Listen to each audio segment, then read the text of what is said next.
आपकी समस्या अगर जहाज जितनी बड़ी है तो प्रभु की कृपा सागर जितनी गहरी है। मैं रंजना आप लोगों को अपने चैनल गुलाबिस कॉर्नर पे स्वागत करती हूँ। नारद मुनि एक बार भगवान श्री हरि विष्णु से बोलने लगे, भगवान आपकी जो पूजा करता है, जो आपकी आराधना करता है, आपको याद करता है, मैंने देखा है वो अपना जीवन जो है गरीबी में बिताता है, उसके जीवन में जो है कष्ट ही कष्ट होते हैं। लेकिन जो दुराचारी होता है, दुर्व्यवहार करता है और जो सपने में भी आपको याद नहीं करता है, वो हर तरीके से धनवान, संपन्न, हर एक वस्तु, हर एक चीज उसके पास उपलब्ध होती है। ऐसा क्यों होता है? तो भगवान श्री हरि विष्णु ने बोला, ठीक है, आप मेरे साथ जो है धरती लोक पर चले। दोनों ने, विष्णु नारद जी ने और श्री हरि विष्णु जी ने, दोनों ने अपना रूप जो है बदला और एक साधारण ऋषि मुनि के वेश में आ गए और उन्होंने कंधे पे एक झोला टांगा और घर घर उन्होंने भिक्षा मांगने का प्रण लिया कि आज हम घर घर भिक्षा मांगेंगे और मैं आपको दिखाऊंगा कि मैं किसी को धनवान और किसी को गरीब क्यों बनाता हूँ। तो इन्होंने गए, बड़ा सा घर था, उनका दरवाजा खटखटाया नारद ऋषि जी ने और श्री हरि विष्णु ने। वहां से एक मोटी तोंद वाला जो है लाला ऐसे ऐसे चल के बाहर निकला और बोला, उसने जब देखा उसके द्वार पे तो दो ऋषि मुनि खड़े हैं, तो वो इतनी तेज चिल्लाया, बोला भिखारी कहीं के जब देखो तब सुबह सुबह चले आते हैं दरवाजा खटकाने के लिए, तुम कुछ काम नहीं कर सकते हो, अपने खाने का प्रबंध नहीं कर सकते हो, मेरे सामने तुम भिक्षा मांग रहे हो। और उसने मतलब इतना कुछ कहा, बहुत बुरा भला कहा और जोर से जो है दरवाजा फट से बंद किया।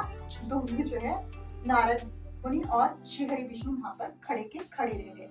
जैसे ही लाला जी ने दरवाजा बंद किया, नारद मुनि और विष्णु जी जब थोड़ी आगे चले तो विष्णु जी ने आशीर्वाद दिया। नारद जी सोच रहे थे आज तो विष्णु भगवान इसको श्राप देके यहीं पर भस्म कर देंगे, लेकिन श्री हरि विष्णु ने उनको आशीर्वाद दिया, आपका जो है व्यापार और फले फूले, आप और आगे बढ़ो, तरक्की करो। तो नारद मुनि जो है वो एकदम से हैरान कि उसने जो है हमको धक्के मार के बाहर निकाल दिया, हमारे मुंह पे जो इतनी जोर से दरवाजा बंद किया और फिर भी आप उसको ऐसा आशीर्वाद दे रहे हो। फिर वो कुछ दूर चले, वहां पर एक बहुत छोटी सी झोपड़ी थी और उस झोपड़ी के सामने जो है गाय बंधी हुई थी। उन्होंने झोपड़ी के द्वार पे गए और दरवाजे को खटकाया। वहां से एक बूढ़ी वृद्ध महिला बाहर निकली, बोली, महाराज मैं आपको भिक्षा में तो कुछ नहीं दे सकती हूँ क्योंकि मेरे पास कुछ भी नहीं है। हाँ, मेरे दरवाजे पे जो ये गाय बंधी है इसका दूध है मेरे पास, आप लोग दोनों आसन ग्रहण कीजिए, मैं आप दोनों के लिए दूध गर्म करके लाती हूँ। बुढ़िया माता अंदर गई, फटाफट उन्होंने जो है दूध को गर्म किया और एक गिलास जो है नारद मुनि को और एक गिलास जो है श्री हरि विष्णु को, जो ऋषि मुनि के भेष में आए थे, उनको दिया और उन्होंने पिया और उन्होंने वहां पर गिलास रखा और चुपचाप जो है वहां से निकल पड़े। तो नारद जी को लगा अब तो श्री हरि विष्णु जो है बहुत आशीर्वाद देंगे बुढ़िया को। वो जैसे ही थोड़े आगे गए, उन्होंने बोला, बुढ़िया माता तेरी गाय जो है चल बसे।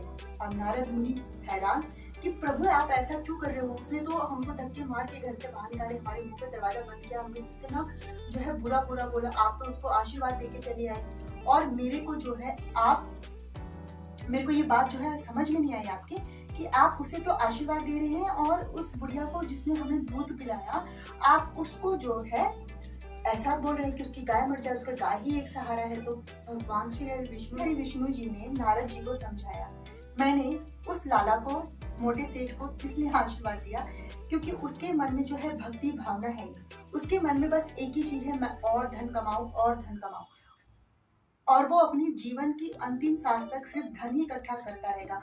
और जैसी हमारी जिस चीज की इच्छा रहती है ना मरते टाइम, हम वैसा ही जो है हमें अगला जन्म मिलता है। अब ये लाला जी जो है अगले जन्म में सांप बनेंगे और तिजोरी पे कुंडली मार के बैठे रहेंगे, लेकिन जो माता जी हैं वो हमेशा जो है भगवान का स्मरण करती है। मैं नहीं चाहता हूँ कि वो अपने अंत समय में गाय के बारे में सोचते रहे कि मेरे जाने के बाद इसका क्या होगा, इसको कौन देखेगा।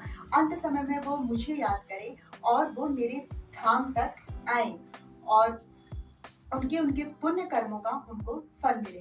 तो इसीलिए मेरी प्यारी सहेलियों, हमें जो है अच्छे कर्म करने चाहिए, भगवान को याद करना चाहिए। हमें जो है अंत समय में इस दुनिया को, इस संसार को छोड़कर जाना है, तो क्यों ना कुछ हम अच्छे काम करें। और इस जन्म मरण की जो हमारी ये क्रम चला आ रहा है ना कि मृत्यु जीवन फिर जीवन, फिर हम दूसरे शरीर में हमारी आत्मा प्रवेश करती है, इसीलिए हमें जो है अच्छे काम करने चाहिए और भगवान को याद करना चाहिए, पूजा पाठ करनी चाहिए और अपना जीवन जो है अच्छे से ईमानदारी से बिताना चाहिए। तो हमेशा की तरह मैं आपको बोल रही हूँ, कर दिखाइए कुछ ऐसा, लोग बनना चाहें, करना चाहें आपके जैसा। इसी के साथ मिलते हैं नेक्स्ट वीडियो में। बाय फ्रेंड्स, अपना ध्यान रखिए।